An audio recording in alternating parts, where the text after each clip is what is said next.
Hello everyone. Now today we start our next topic, that is relationship of bank with their customers, and we can say banker and customers relationship. Okay, so banker and customers relationship, we all are know about banks, right? जब हमने last उसमें पढ़ा था तो bank मैंने आपको banks की बहुत सारी डेफिनेशंस भी लिखवाई थी. तो सिंपल उसमें वी कैन से कि bank is an institution which trades in money, establishment for the deposits, custody and issue of money, and also for making loans and discounts and facilitating the transmission of remittance from one place to another, right? ये सब चीज़ें हमारी banking वाले term में आती हैं, आपको पता है. और ग्राहक जो हम बोलते हैं कस्टमर कौन होते हैं? Customers are those who open their accounts in any bank. जो भी जिस भी बैंक में अपना खाता खुलाता है वो उसका ग्राहक, उसका कस्टमर बन जाता है, राइट? तो ये खाता खुला करके अपने धनराशि जो जमा करता है वो भी कस्टमर है. Who deposit their amounts and who guaranteeing loans और taken loan from the bank, they are also their customers. तो दोनों ही टाइप के, चाहे वो लोन लें चाहे वो पैसे जमा करें, they are their customers. Banks customers वो सब क्या होते हैं? बैंकों के ग्राहक होते हैं. कोई भी फॉर्म है, कंपनी है, संस्था है, तो ये सब बैंक के आपके ग्राहक बन जाते हैं. तो बैंकों का और उसके ग्राहकों का क्या संबंध होता है? दोनों के बीच में कैसे रिलेशन हमारे पाए जाते हैं? रिलेशंस और बैंक विद देयर कस्टमर, किस किस टाइप के रिलेशन इनमें हमारे पाए जाते हैं? तो बेसिकली जो अभी मैं आपको वाइट बोर्ड में मेन हेडिंग्स मेंशन कर दूंगी. तो types of relations of banks and customers. तो सबसे पहला मेन रिलेशन जो मे बी हम सब जानते होंगे, आप we all are know about this relation, debtors and creditors relation. It is a main, we can say main or principal relationship, right? तो मुख्य संबंध जिसे बोलेंगे हम. तो ये संबंध क्या होता है? सामान्य बैंकिंग कार्य को करने के लिए इसके दौरान जो बैंकों के जो भी ग्राहक होते हैं, जो भी संबंध स्थापित करते हैं बैंक से, उसे मुख्य संबंध कहा जाता है. तो मेन संबंध या मेन काम क्या होता है बैंकिंग का? ग्राहक क्या करते हैं? They are deposit their amounts. वो अपनी अमाउंट, अपनी धनराशि वहाँ जमा करते हैं. Okay okay. अब आप ये दोनों words, we all are commerce students, and two words debtors and creditors, देनदार और लेनदार, दोनों वर्ड से हम अवेयर हैं. तो देनदार क्या है कि जब ग्राहकों से जमा स्वीकार करता है bank, when they deposit their amount in their account, then उस टाइम पे बैंक क्या बन जाता है? उस टाइम पे इस कार्य के दौरान जो है दोनों के बीच ऋणी ऋणदाता का जो संबंध बनता है, तो बैंक और ग्राहक के बीच ऋणदाता और ऋणी का संबंध होता है. तो बैंक जब ग्राहक के इस अकॉर्डिंग काम करता है तो वो उसके लिए उसका डेटर बन जाता है, देनदार बन जाता है, क्योंकि उसने देना है उसको. एंड वो जो आपका कस्टमर्स है वो आपका लेनदार बन जाता है, क्रेडिटर बन जाता है कि उसने उससे लेना है. तो ऋणी या ऋणदाता दोनों बन जाते हैं. जब अपने ग्राहक जमा करेगा तो बैंक ग्राहक का क्या हो जाएगा? जब हमने पैसा डिपॉजिट करा बैंक में, हम गए, हमने अपना we should deposit our amount into the bank, तो उस समय हम बैंक के हम क्या बन गया? उसके कस्टमर तो बने, लेकिन साथ साथ जो रिलेशन वाली बात क्या हो गई कि ग्राहक का क्या हो गया? वो ऋणी हो गया, डेटर हो गया, देनदार हो गया, राइट? एंड जो ग्राहक है हमारा वो क्या हो गया? हमारा ही इज क्रेडिटर. तो it is a very main important relationship between any banker and any customer. Banker और ग्राहक दोनों के बीच में मेन संबंध होता है, main or principal relationship, that is known as debtors and creditor relationship. Okay, understood. Then subsidiary relation, आपका सहायक संबंध. सहायक संबंध क्या? नंबर 1 सहायक संबंध में आएगा आपके point to point relationship of agent and principal. Agent और प्रधान का संबंध, कि ग्राहकों के बहुत सारे काम, मैंने आपको याद होगा, यू शुड रिमेंबर कि last video I can explain you functions of bank. तो उन this functions we should also explain you, I also explain you one function, that is functions related to agency. तो and at this time bank is a agent of his customer, his or her customer. तो then ग्राहकों के अनेक ऐसे काम हैं जो कि एक एजेंट के द्वारा किए जाते हैं। तो आपका इंडियन कॉन्ट्रैक्ट एक्ट, इसका जो सेक्शन है 182 1800 182 धारा जो है इसकी, भारतीय अनुबंध अधिनियम की धारा 182, इंडियन कॉन्ट्रैक्ट एक्ट सेक्शन 182 में इसको एजेंट की परिभाषा को पालन करते हुए बताया गया है कि बैंक जो है अपने ग्राहक के आदेशों के अनुसार, जैसा ग्राहक उसको आदेश देता है, जैसे उसको डिफाइन करता है, उस अकॉर्डिंग उनके आदेशों के अनुसार बैंक क्या करते हैं, काम करते हैं। और इसके लिए चाहे वो उनके लाभांश, कहीं से डिविडेंड मिल रहा है, कहीं से इंश्योरेंस का प्रीमियम चाहे पेड करना है, या उनके जो भी काम, आपके सिक्योरिटीज़ परचेजिंग सेलिंग का काम जो भी है, इन सब काम को बैंक जो है एजेंट के रूप में करता है। Bank should created this all functions by as a act of an agent, right. तो एजेंट के रूप में वो काम करता है, तो वो उससे कमीशन लेता है, राइट। जब वो कोई काम करेगा बैंक हमारे लिए, तो we should pay some commission to bank also. Then इस कंडीशन में ये जो हमारा होता है, बैंक एजेंट की भूमिका निभाता है। और बैंक इज ए क्या है, बैंक क्या हो गया आपका, bank is an agent and customer is principal, और ग्राहक क्या हो गया, नियोक्ता, बिकॉज उसने उसको अपॉइंट किया है, राइट। तो that is a function of relationship of agent and principal, clear. Then second one is relationship as a bailee and bailor. दूसरा जो हमारा बात आती है आपकी भारतीय अनुबंध अधिनियम की धारा 148 के अनुसार बताया गया है। इसमें आपका Indian contract act section 148, right, section 148। मैं मेन पॉइंट्स अभी वाइट बोर्ड में एक्सप्लेन लिख दूंगी।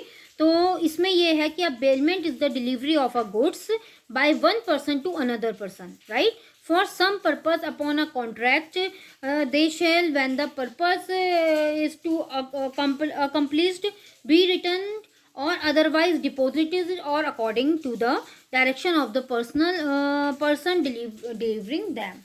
तो इसमें क्या होता है, एक व्यक्ति दूसरे व्यक्ति को किसी विशेष उद्देश्य से क्या करता है, माल सपूर्द करता है। अपना जो भी उसका माल है वो उसको डिलीवर्ड करता है, देता है, और माल उसके हो जाने पर दे दिया। जब उसका उद्देश्य पूरा हो जाता है, ऑब्जेक्टिव फुलफिल हो जाता है, तो उसका वो गुड्स रिटर्न कर दिया जाता है, और उसके अनुसार, उसके आदेशानुसार जो है व्यवस्था कर दी जाती है। तो हम इसी अनुबंध को जो है निक्षेप अनुबंध कहते हैं।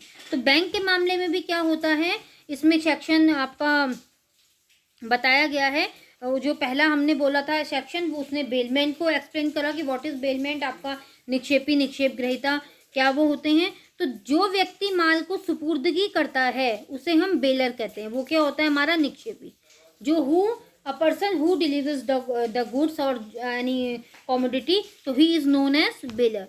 एंड जिस व्यक्ति को माल की सुपुर्दगी की जाती है, and who is taken our goods और अवर स्टॉक, तो he this person is known as bailee, वो निक्षेप ग्रहीता जो है कहलाता है। तो निक्षेप ग्रहीता, अब इस कंडीशन में क्या होता है कि उसमें बेलर एंड बेली वाला जो रिलेशन है किसके बीच, बैंकर एंड रिलेशन के बीच, बैंकर एंड कस्टमर के बीच।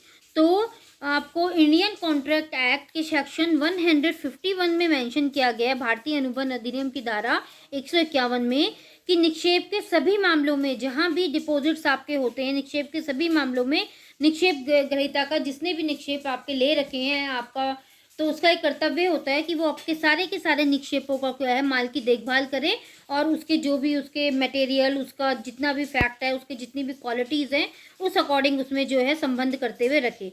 तो बैंक भी अपने ग्राहक के, आपको पता है कि जब वो काम करता है तो वैल्यूएबल कस्टडीज़ को रखता है। जनरल यूटिलिटी फंक्शंस में मैंने आपको बताया था कि कस्टडी ऑफ वैल्यूएबल एसेट्स। तो जब बैंक अपने ग्राहकों के बहुमूल्य वस्तुओं की सुरक्षा के लिए जिम्मेदारी लेता है, उसके लिए कोई भी सर्टेन कमीशन लेता है, तो वो उसकी जिम्मेदारी उसकी जो और ज़्यादा बन जाती है, और यहाँ उनके बीच जो संबंध हो रहा है दैट इज़ बेलर एंड बेली, ठीक। तो जब आपने बैंक को दिया तो आप हो गए, आपने माल अपने क्या कहते हैं उसे, बैंक को सुपुर्द कर दिया, माल की सुपुर्दगी दे दी।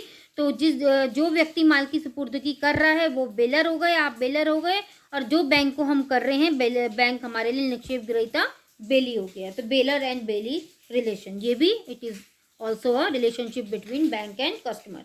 Now third one relation is that is special relationship. अब स्पेशल रिलेशनशिप में जिस जिस तरीके के रिलेशंस पाए जाते हैं इनमें जैसे number 1 payments of cheque, cheque का भुगतान करना. तो ग्राहक जो है अपनी जमा रकम को हम चेक से भी निकालते हैं, उससे भी विड्रॉ करते हैं. तो चेक का आदर देते हैं. बैंक का कर्तव्य है कि वो उसके चेक का आदर करे. लेकिन कभी कभी क्या होता है, हमारा चेक डिसऑनर भी हो जाता है. उसके बहुत रीजंस होते हैं. हो सकता है कि चेक पर जो आपके साइन नहीं मिलते कई बार. तो इस तरीके से भी सिग्नेचर ना मिलने पर चेक डिसऑनर हो जाता है. कहीं से चेक कटा फटा है या उसमें आपके खातेदारी की जो वो है उसकी डेथ हो जाती है, मृत्यु हो जाती है. कभी ग्राहक दिवालिया हो जाए, पागल हो जाए, या खाते में पर्याप्त धन ना हो, या अंकों और शब्दों में अलग अलग लिखा हो. तो कोई भी ऐसे कारण हो सकता है जिसके कारण वो मना कर दे. अदरवाइज वो जो पेमेंट ऑफ चेक का जो फंक्शन है उसका रिलेशन ये भी इसमें बना रहता है. देन ऐसी है secrecy of the accounts of the customer, कि ग्राहकों के खातों को गुप्त रखना. तो बैंक और ग्राहक का संबंध होता है जब बनता है, तो ये भी मेन रिलेशनशिप होता है बैंक के लिए. कि बैंक जो है उसकी ड्यूटी है, इट इज़ ड्यूटी कि ऑल द मैटर्स या ऑल द उसके जो भी रिजर्व हैं वो उसकी सूचना जो है गुप्त रखेगा अपने ग्राहक के खातों के उसकी साख पर. कोई किसी भी तरीके से जो है उसकी क्रेडिट पर कोई भी ऐसी आँच नहीं आने देगा. तो इस कारण जो है इसमें बैंक के ग्राहक के खातों की जानकारी देने के लिए भी ये पर्याप्त मात्रा में लिखा जाता है. देन ऐसी है आपका general lean of the bank, bank का साधारण ग्रहणाधिकार. तो बैंक का साधारण ग्रहणाधिकार में भी संबंध होता है कि साधारण ग्रहणाधिकार के नियम के अनुसार कि बैंक और जो ग्राहक होते हैं वो दोनों के बीच में कोई पूर्व समझौता नहीं हुआ है. तो बैंक अपने ग्राहक पर कोई भी रकम, जो भी रकम उसने चोरी होगी, बकाया रहने पर ग्राहक को उसको उसके पास जमा संपत्ति, माल या प्रतिभूति को रोक सकता है. ठीक है, ये उसको जनरल लीन रहता है, ये बैंक को अधिकार रहता है.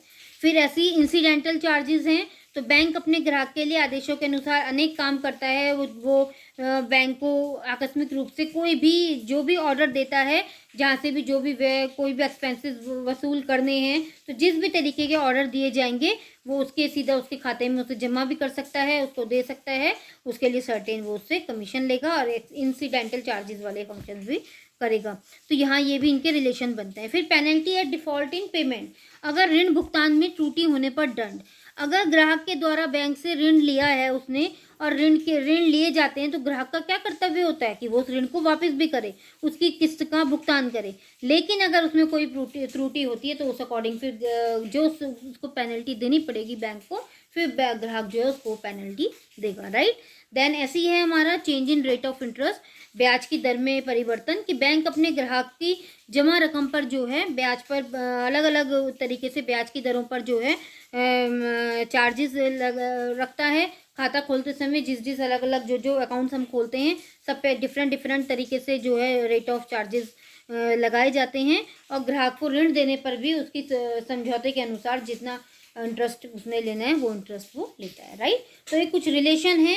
अब हमने जो मेन, मैं आपको बोर्ड में जो है मेन आपको राइट कर देती हूँ कि क्या क्या इसके बैंक कस्टमर रिलेशनशिप जो है इन डिफरेंट ट्रांजेक्शन, किस समय बैंक और उसके बीच में क्या क्या संबंध होते हैं, कैसे कैसे रिलेशन जो है आपके बनाए जाते हैं. ठीक है, तो ये मैं आपको भी व्हाइट बोर्ड में मेंशन करके बता देती हूँ. अब कहाँ गए, बोल भी रही हूँ. तो आपको ये मैं इसमें बोर्ड में मेंशन करती हूँ कि कैसे किस किस तरीके से हमारे इसके क्या संबंध है. और हमारा जो मेन टॉपिक है that is banker and customer relationship. Right. Banker and customer relationship, या relationship of banker and customer. ये मैं लिखती हूँ आपको, बैंकर एंड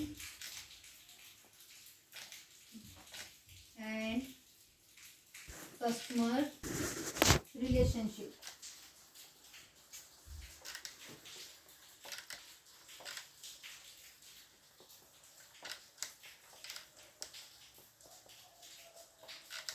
अभी मैंने आपको बाकी सारा टॉपिक सब एक्सप्लेन कर दिया है कि क्या क्या चीज़ें जो है हमारे उसमें आई हैं, किस किस तरीके से ग्राफ किस किस समय क्या क्या आपके बने हैं, कि क्या क्या इनके मेन वो होते हैं. अब मैं आपको इसके ट्रांजेक्शन्स के अकॉर्डिंग बता देती हूँ कि किस समय जो है बैंक और कस्टमर रिलेशन की जो है डिफरेंट ट्रांजेक्शन्स क्या होते हैं. मेन हेडिंग अगर बतानी है, वैसे मैंने आपको मेन हेडिंग सारी एक्सप्लेन कर दी हैं कि जो उनका सबसे मेन और प्रिंसिपल रिलेशनशिप है वो हमारा क्या होता है, प्रिंसिपल एजेंट रिलेशनशिप हमारा क्या होता है वो भी मैं आपको बता चुकी हूँ। बैंकर का कैसा बेलर और बेली का रिलेशनशिप होता है वो भी मैं आपको एक्सप्लेन कर चुकी हूँ। तो इतना मैंने आपको एक्सप्लेन कर दिया है। इसके बाद सिर्फ मैं यहाँ पे एक चार्ट के थ्रू आपको बता देती हूँ कि किस टाइम पे आपके जो हैं कौन कौन से रिलेशनशिप आपके बैंक कस्टमर के उसमें आते हैं। तो बैंक, उन बाकी पॉइंट्स को मैं लिख नहीं रही हूँ, मैं बस आपको यहाँ पे इनके रिलेशनशिप शो कर रही हूँ कि किस टाइम बैंक आपका क्या बनता है, किस समय आपका कस्टमर क्या बनते हैं। Bank customer relationship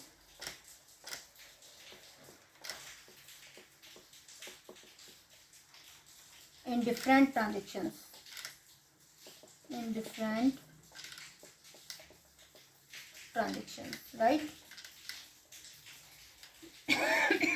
Sorry.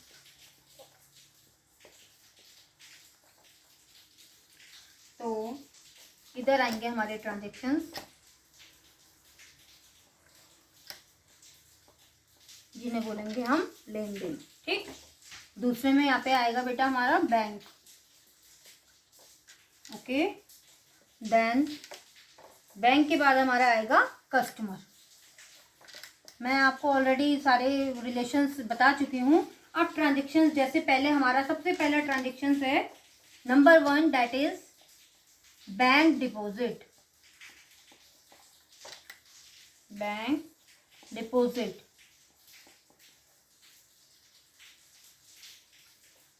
ठीक। तो इस समय बैंक, जब हमारा ये बैंक डिपॉजिट वाली बात है तो मैंने आपको पढ़ाया था, अगर हम क्लास में होते तो मैं आपसे ही पूछती कि इस समय हमारा बैंक क्या बनेगा और हमारा कस्टमर क्या बनेगा। दोनों के बीच बैंक डिपॉजिट करते हुए मेन ट्रांजेक्शन किस चीज का आता है, किस बात का आता है कि कौन डेटर है और कौन क्रेडिटर है। तो बैंक डिपॉजिट के समय नेचुरल है कि हमने बैंक में डिपॉजिट किया है अपना पैसा, तो when we deposit our money in the bank, तो then it is time bank is our debtor. Okay, तो यहाँ पे बैंक क्या हो जाएगा हमारा, debtor. Clear? And customer is creditor, लेनदार हो गया।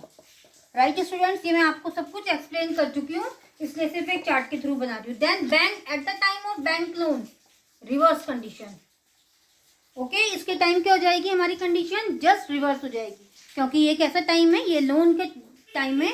अब हम बैंक से लोन ले रहे हैं, मैं आपको बता चुकी हूँ। तो at the time of loan, इस समय हम क्या बन जाएंगे बैंक के लिए, creditor, and bank is our debtor. Right? Then third time locker.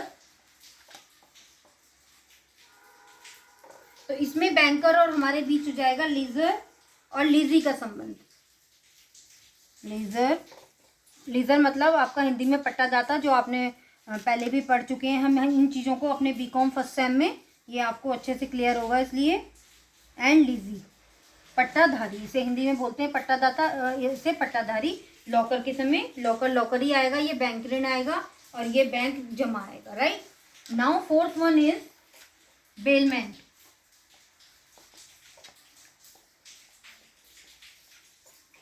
Bailment के टाइम मैंने बताया, ये भी मेन इंपॉर्टेंट फंक्शन है, ये भी मैंने मेन इंपॉर्टेंट फंक्शन बताया था। बेलमेंट के टाइम जो हमारा क्या है, हमारा बैंक जो है दैट इज बेली, ये हमारा निक्षेप ग्रहीता बन जाएगा। इसने हमारा पैसा रखा है और हमने इसे दिया है, इसे अपना माल सुपुर्द किया है, देन वी आर बेलर। ठीक, हम बेलर हो गए, मतलब निक्षेपी, ये निक्षेप ग्रहीता। Then fifth point, collection for cheque. Collection for cheque, इस समय बैंक हमारा क्या रहता है बेटा, जब वो हमारे लिए चेक कलेक्ट करता है, हमने उसके फंक्शन में ही पढ़ा था, मैंने आपको फंक्शन में ही बताया था। तो कलेक्शन फॉर चेक के टाइम बैंक हमारा क्या होता है बच्चों, एजेंट। और हम क्या होते हैं उस समय, बैंक के प्रिंसिपल, प्रधान। ये हमारा एजेंट है मतलब, और हम उसके प्रिंसिपल हैं, प्रधान है, प्रिंसिपल। देन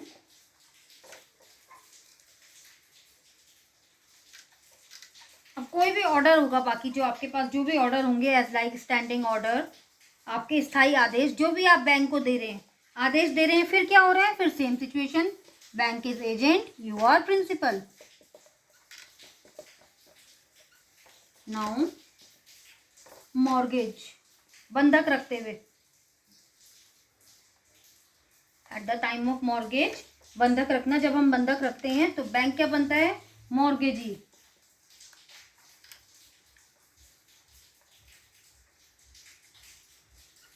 मॉर्गेजी बंधक लेने वाला, और हम क्या होते हैं, बंधक दाता, मॉर्गेटर।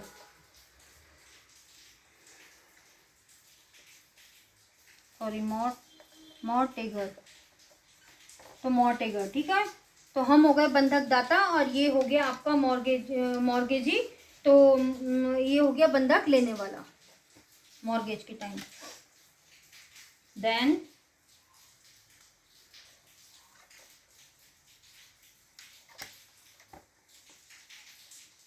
प्लेजी मीन्स गिरवी के समय बैंक हो जाएगा पावनी, गिरवी रख लेने वाला, और हम गिरवी रखने वाले, pawner. Then lastly securities for sale, securities for sale, बिक्री के लिए प्रतिभूति, bank is agent and we are principal.